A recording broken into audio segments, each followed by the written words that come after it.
One of the things that's very important for us as IT people in our environments and dealing with Windows 10 is we have to think about our data, our files. We got to make sure that our information is all backed up and we have a way to restore that in case of something happening, such as data getting deleted or overwritten, or perhaps your company gets ransomware, something along those lines. So there's a few features that Windows 10 comes with that's very helpful. First off, Windows 10 has a service called the Volume Shadow Service. It's been around for quite a while. It originated in Windows XP, but it's kind of morphed into a few different things. This service allows us to back up data while it's being used. Okay, now with that, as time has gone on, Microsoft created a really great feature called File History that will allow us to make backups of our data as it changes. And on average, it can back that data up every hour if we want as data is being changed, okay? And the cool thing about it is it's just backing up things that are changing in the file, not the entire file. So for example, if you had a 1 gig file and only 64K of the file actually got changed, it only has to back up that 64K. So these little backups that File History creates are very small, very minimal. So check this out. I'm going to open up File Explorer and I'm going to go to my Documents folder here. So we'll go to Documents and I'm just going to create a file. I'm just going to call it Important Info, for lack of a better name. We'll go into that file and we're just going to put something like this is the original data, okay? And I'm going to save that information now. So File and then Save, and then we'll close out of it, okay? So from there, I've got my original info, original data is still there, everything's good. And I'm going to enable File History. Keep in mind, enabling File History is something we need to make sure we understand how to do for the exam. So I'm going to now go over here to Control Panel. I'm going to hit Start Search and I'm going to go to Control Panel. So I'm going to type the word Control there.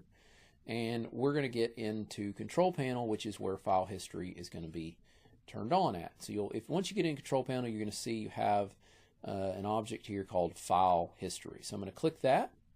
And you're going to notice that File History is not turned on by default, okay?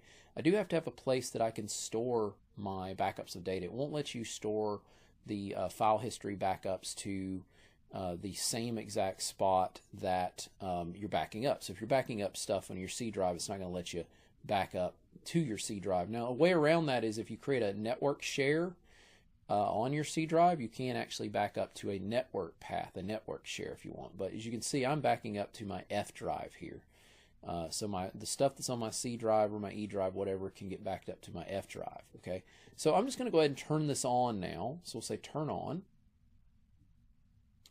And it takes a couple of moments just to kind of get kicked in here. But once this is kicked in, it's going to now set up this Volume Shadow service to make sure that it's monitoring and indexing files that I changed. So get this, I can now open up File Explorer here.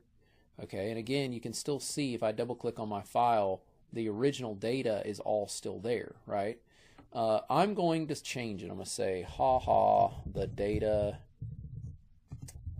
is no longer original. All right, so we've changed it. I'm going to say File, Save As. We're going to close out of it, and oh no, my data has now been overwritten, right? So what I'm going to do is I'm going to go to the properties of that file.